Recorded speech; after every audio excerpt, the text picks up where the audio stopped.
কয়েকদিন ধরে আমাদের রূপসার ডোবায় অনুষ্ঠিত হচ্ছিল জমজমাট এক 8 দলীয় ফুটবল টুর্নামেন্ট।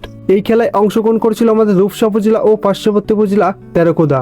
আর এই খেলার দর্শক হিসেবে দুই উপজেলার মানুষের মধ্যে দারুণ উৎসাহ উদ্দীপনা ছিল চোখে পড়ার মতো। সবাইকে স্বাগত জানাচ্ছি আমাদের এ পর্বে। অনেক উৎসাহ উদ্দীপনা নিয়ে আমরাও বাসা থেকে বেরিয়ে পড়ি খেলা দেখতে। ডোবা গ্রাম আমাদের বাসা থেকে বেশি দূর না হয় মাত্র 19 মিনিটেই আমরা পৌঁছে যাই।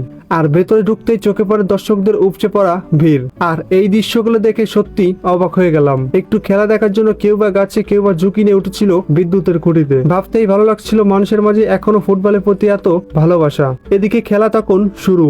মাঠের চারপাশে যেন মানুষের ঢল নেমেছে। দূর দূরান্ত থেকে ছুটে আসার সাথে সাথে মানুষ, কণ্ঠের চিৎকার, চোখে মুখে উত্তেজনা, সব মিলিয়ে ডোবা মাঠ যেন রূপ নিয়েছিল এক জমজমাট উৎসবে। তবে প্রচন্ড ভিড়ের কারণে কোথাও ঠিক মতো দাঁড়ানোর জায়গা খুঁজে না পায় খেলা দেখা মুশকিল হয়ে পড়েছিল আমাদের কাছে। তবুও সেই ভিড়, গমগমে পরিবেশ আর ফুটবলের টান টান উত্তেজনা নিয়েই আমরা খেলা দেখছিলাম। জমজমাট এই 8 দলীয় ফুটবল টুর্নামেন্টের আজকে ছিল ফাইনাল ম্যাচ। ডোবা গ্রামবাসীর আয়োজনে ডোবা নবায়ন সংঘ বনাম তেরকোদা ফুটবল একাদশ ফাইনালে নির্বাচিত হয়ে আজ মাঠে নেমেছিল চরম প্রস্তুতি ও আত্মবিশ্বাস নিয়ে। উভয় দলই শুরু থেকে খেলছিল একের পর এক আক্রমণ নিয়ে। খেলা দেখতে দেখতে হঠাৎ দেখতে পাই আমরা মাখা, তাই লোভ সামলাতে না পারে একটু টেস্ট করে চলে আসি আবার খেলা দেখতে। তবে শেষ 45 মিনিটে খেলা ছিল আরো জমজমাট। চারিদিকে মানুষের হই হুল্লোড় আর খেলোয়াড়দের গোল দেওয়ার একের পর এক প্রচেষ্টা ছিল অব্যাহত। কিন্তু সর্বশেষ কোনো দল গোল না করতে পারায় টাইব্রেকারের আয়োজন করা হয়েছিল এবং শেষ পর্যন্ত তেরকোদা ফুটবল একাদশকে হারিয়ে ডোবা নবায়ন সংঘ জয়লাভ করেছিল। ফুটবল শুধু একটি খেলা নয়, বরং এক ধরনের নেশা, এক ধরনের